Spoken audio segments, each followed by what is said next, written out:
All right, guys, today we're gonna talk about the end of the world. This is something that obviously everyone is concerned about at some point or another. It seems like every year there is some sort of major event that gets predicted to be the end of the world, whether it's an asteroid impact, some sort of disaster, the end of the Mayan calendar, whatever it is. There seems to be people out there all the time saying the world's gonna end. So let's talk about it. Today, what would actually cause the end of the world? And, more importantly, how would you survive it? Now, if you watch this channel regularly, then you know I'm a big fan of preparedness. Being prepared for whatever comes our way is important. It's always good to have some extra food in the house. It's always good to have some water in the house, whatever it may be. I am definitely not one of those people who think that the end of the world is coming tomorrow. In fact, I think that the Earth is gonna continue on for millions of years. But the point here is that it is good to be prepared, and that's kind of why I wanted to do this video. When we talk about the end of the world, what exactly does that mean? Are we talking about the heat death of the universe? Because, if so, we've got a couple billion years to go before that happens. Or are we talking about something more localized, like the end of civilization, the end of society, or even the end of your life? That's what I want to focus on first. You might say, hey, the world has already ended. Look at what happened with COVID. It's true that COVID was pretty rough on everyone.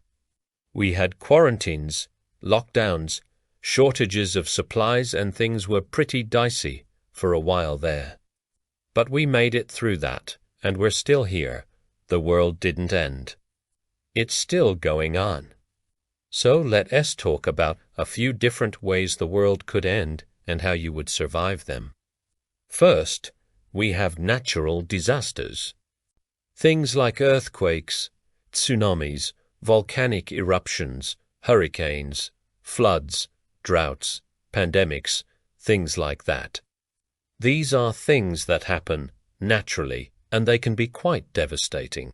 You could lose everything in a hurricane or an earthquake. Your crops could fail during a drought. A pandemic could wipe out a large portion of the population. We've seen examples of all of these throughout history. Some of these events happen every year, and they can be devastating, but they rarely cause the end of the world. And when it comes to surviving something like this, you're going to want to be prepared, hence the reason you're watching this video.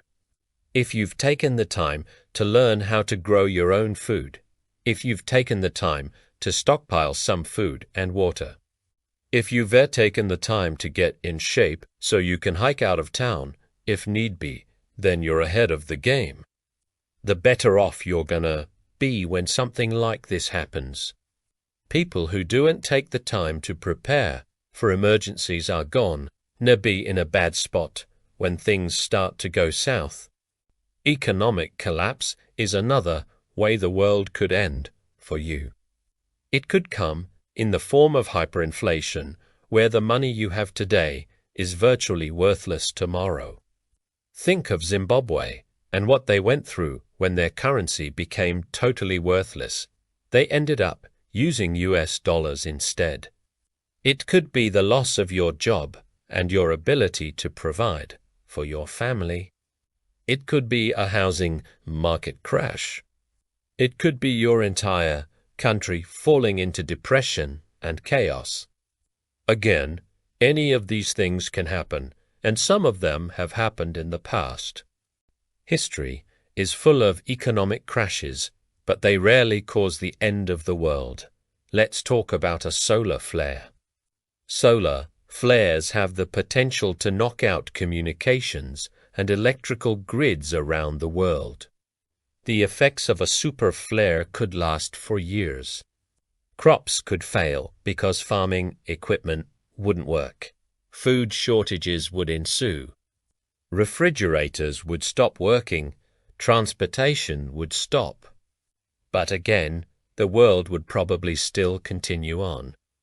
We would find a way to adapt and overcome.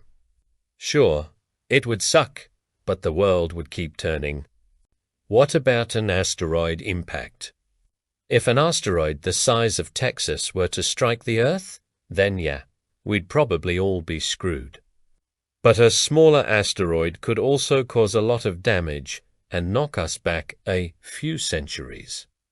But there are so many asteroids out there that astronomers are finding them all the time. Most of them aren't a threat to the Earth, but if one were to hit us, we'd probably be okay.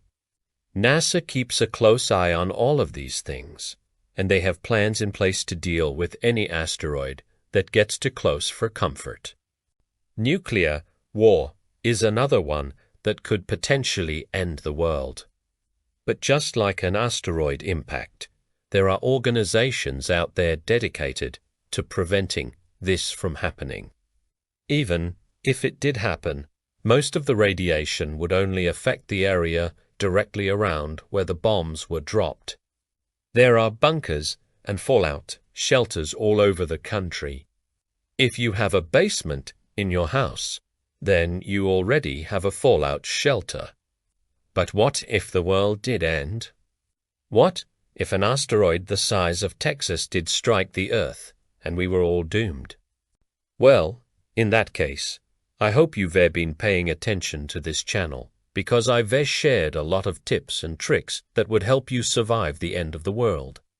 Let's say that the electricity goes down and the grocery stores are looted. If you know how to grow your own food and you've been stockpiling seeds, then you'll be able to feed yourself. If you know how to hunt and fish, then you'll be able to feed yourself.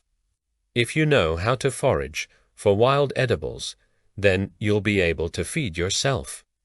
If you know how to protect your homestead and defend your family, then you'll be able to keep your family safe.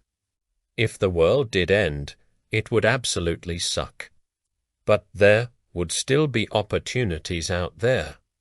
There would be challenges, sure, but there would be opportunities as well. So, if the world did end, I hope you'd be prepared for it. Now, let us say you survived the end of the world and you're one of the few people left alive. How would you rebuild? That's a whole other video in itself. But the point is that it is good to be prepared. As much as you can be now, because you never know what's going to happen in the future. You never know when something catastrophic is going to happen. You never know when a hurricane is gone, nay wipe out your town, or a solar flare is gone, nay knock out the power grid. You never know when things are going to go south. And it's always good to be prepared.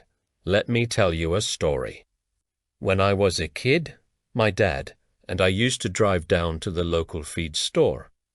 He'd buy a 50-pound bag of rice, and then we'd take it inside and put it in our pantry. We did this once a month, and over the course of a year, we had amassed a small fortune in rice. My mom got pissed and said, "Why are you buying so much rice? We're never gonna eat all that rice." And my dad said, "Just in case something happens, I want to make sure we have plenty of food to eat." Mom got pissed and said, "Nothing's ever gonna happen. You're just wasting your money." Well, lo and behold, not even a year later, the flooding in Louisiana wiped out all the rice in the stores. We didn't buy any rice during that time because we had plenty at home. And my mom was very grateful that my dad had taken the time to prepare. She realized that by preparing, he had saved us during a time of crisis. This is why it's good to be prepared.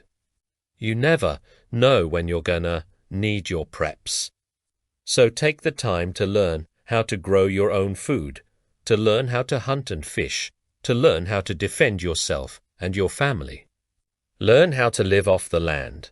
Learn how to build a shelter. Learn how to purify water. Learn how to do all these things because you never know when you're going to need them. The bottom line is that yes, the world could end tomorrow, but it also could end in 100 years or 1,000 years. The point is that you should be prepared as best as you can be. Be prepared not only for a large-scale disaster, but for smaller things as well. You never know when you're gonna need what you have prepared. All right, guys, thanks for watching this video. I hope you liked it. If you did, please give it a big thumbs up. Also, make sure you're subscribed to this channel because I put out videos every single week, sometimes multiple videos per week. All right, guys, thanks again for watching, and we'll see you in the next video.